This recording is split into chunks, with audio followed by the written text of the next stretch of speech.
Дайсныхаа зүрхийг амьдаар нь сугалсан Хатанбаатар магсарж ив. Яагаад ч юм Парчин туйлчид цусыг нь амсуулдаг байсан гэдэг.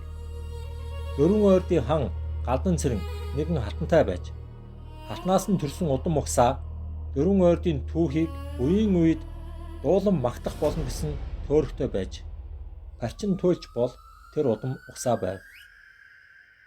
Хатанбаатар магсарж ив. Дайсныхаа зүрхийг суглаад тугаан лахаад Парчин туйлчийн туйл хайлахыг сонссон цэрэг юунаас ч айлгүй нүд ирмэхгүй орж алга хэдлэг хийдэг байсан гэдэг. Парчин туйлч гэж хэмбэ. Маш нууцлаг үлгэр домгийн гимээр хүн. Хатанбаатар болон Дамбижа сүйд Сүхбаатар Жанжин энэ хүнээр заавал дайны өмнө туйл хэлүүлж байж дайнд ордог байсан гэдэг. Зарим домгоор 7 хоног туйл хайлж унтахгүй, хоол унд өдөж уухгүй туйл хайлдаг байсан гэдэг. Тэгсэн цагт дайнд дийлэх нь ялан дийлхийн сэтгэл байсан гэдэг. Туйланд гисэр, жангар, хан харахгүй, эгэл мөргөл баатрын дуйл, хатан бүүвэ баатрын дуйл, хүн хөлстөн говийн дуйл гэх мэт байсан гэдэг. Парчин туйлчийн домог хайлахыг сонссон цэрэгэр зөвхөн ялан дийлхийн хүчтэй болдог байсан гэдэг. Эртний Грекийн Орфе гэх бурхан байдаг. Туйл хайлж, домог ярьж, хөгжим тоглож эхлэхэд бүгдийг алмааруулдаг байв. Парчин туйлч яг тийм байв.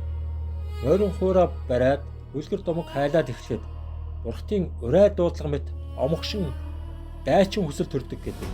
Гэхдээ бас гэрийн хүн байгаагүй бололтой их эвгүй. Богд жавцсан дам хаан болоогүй залуу байхдаа их сахилгагүй байхдаа ялангуяа мөрлөг лэгцэг гэх хүчрхэг замбараагүй найзтайгаа хамт замбараагуудч явах үед Парчин туйлчийг хид үүдэнд байхад нь өшгөлж орхисон гэдэг. Тэрэнд өсөргсөн Парчин туйлч богдын тухайд нэгч магтаал үлгэр домог хэлэхгүй зөвхөн Чингис хаан Моодон Шайнуугийн домог түүхийг ярина гэсэн гэдэг. Богд хааныг өгсний ердөө маргааш Парчин туйлч өнгөрсөн гэдэг. Ховдыг эслэхдээ Дамбижа Парчин туйлчийг онцгойлон өрж 49 дайсныхаа зүрхээр туг дахиж туйл хайлуулж байсан гэдэг. Эгэл энгийн амьдралтай мөртөө бурхад хааттай мөр зэрэгцэж байсан агуу туйлч онцгой домог. Гэрийн нэгэн хүн биш. Онцгой содон Тэнгэрийн илгээсэн хүн байсан бололтой. Нууцлагдсан үннийг хэлнэ.